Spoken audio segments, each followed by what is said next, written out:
Hello, happy to see you. Cami here, yoga therapist and coach. Today we're talking about 5 dimensions of you. They're called koshas in yoga philosophy, and they're the 5 different parts of you. This can help us to learn how to keep certain things in perspective, maybe work with reducing pain, for example, by focusing on our breath.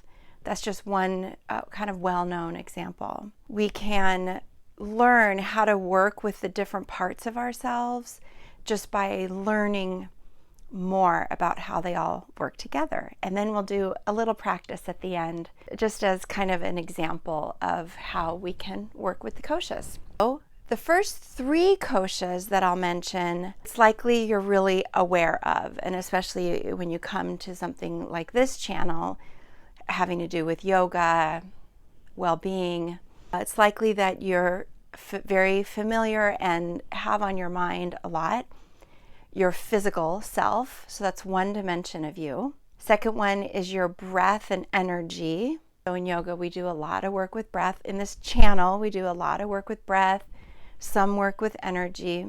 So your physical self is one dimension. Your breath and energy is another dimension. Third dimension is your mind. And your mind has several different components. So your mind includes things like your memories, your thoughts, that constant stream of thoughts, a lot of what you perceive as your personality, your likes and dislikes, your opinions. And so I find it helpful for myself to keep in mind that things like my opinions or my likes and dislikes, while they can feel really big, they are just one part of my mind, which is just 1/5 of my overall, all 5 components that make up me. I'm going to say a little bit more about all of that in a moment. So we have physical body, breath and energy body, and your mind. Well, there are still 2 more. The other 2 are your wisdom and intuition. So that's really interesting to keep in mind. Your wisdom and intuition is with you always, the same way that your left pinky toe is with you always. Now, you may not always be aware or using or be aware of using your wisdom and intuition, but it is always there. It's a helpful thing to keep in mind. It's kind of a hopeful thing to keep in mind. And then the 5th one I'm going to mention is also, it can be incredibly hopeful to keep this in mind. It's your awe, bliss, joy, and your capacity for those. And here's what I mean. It's really likely that you've had an experience where you're feeling neutral, maybe you're even feeling sad, and then you kind of see something that pierces through all of that. It could be an adorable puppy. It could be a baby laughing. It could be gorgeous vista. Like you maybe you're driving and then you see this amazing vista that just kind of stops you in your tracks. I offer that experience, if you've ever had it, I offer that as basically evidence that this part of you is also always with you. Sometimes we accidentally forget.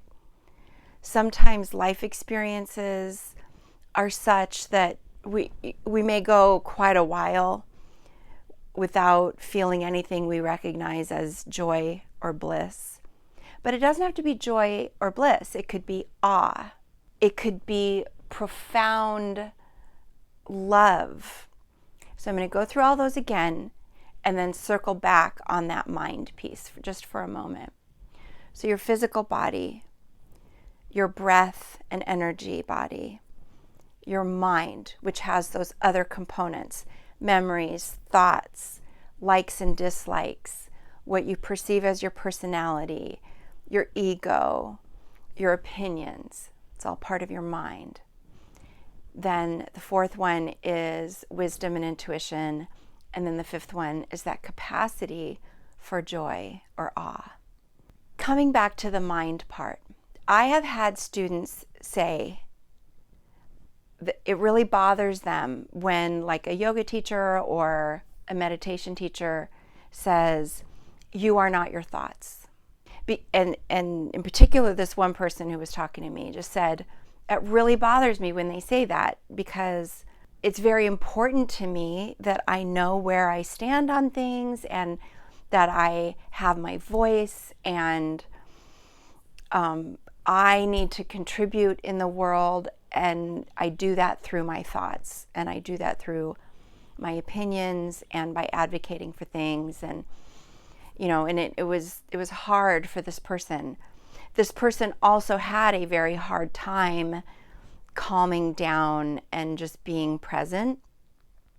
And so I'm sure that yoga teacher was just offering that, hey, you are not your thoughts. Basically, you're more than your thoughts.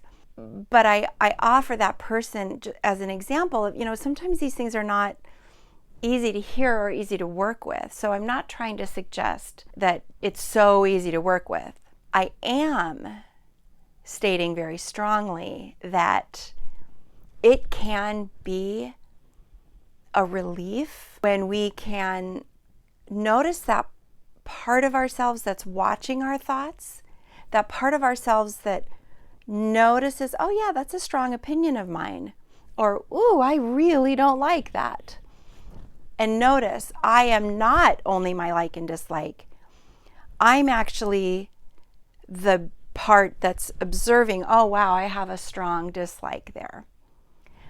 The more we can practice that, the more we can just get a little more choice and freedom in terms of what we focus on and what we let really upset us.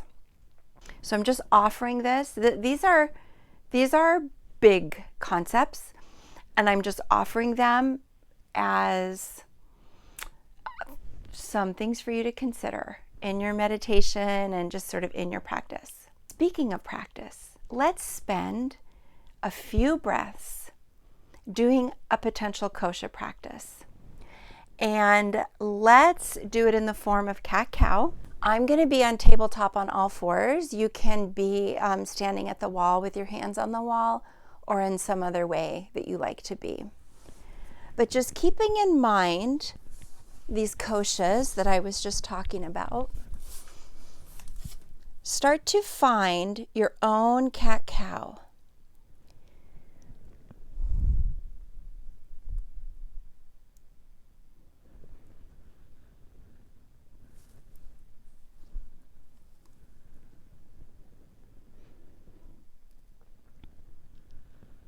And then start to choose, how do you want to breathe with your cat-cow? Do you want to inhale on the cow, exhale on the cat?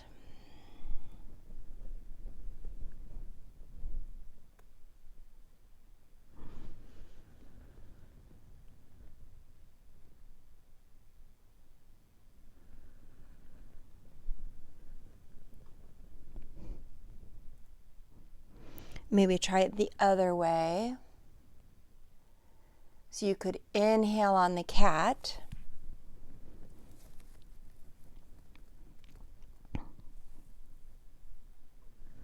exhale on the cow. What does that feel like to do that, to inhale on your cat instead?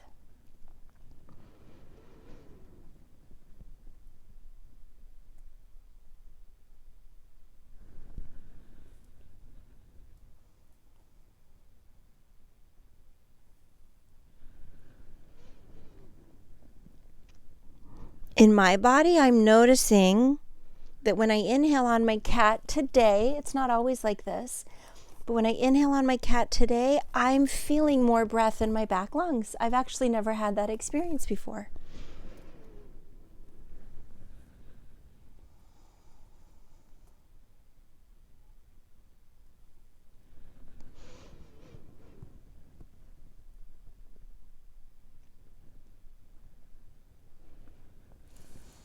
And then whenever you feel complete with that, just come back to a seated position and pause and notice. Just notice. Notice your body, notice your breath, notice your mind.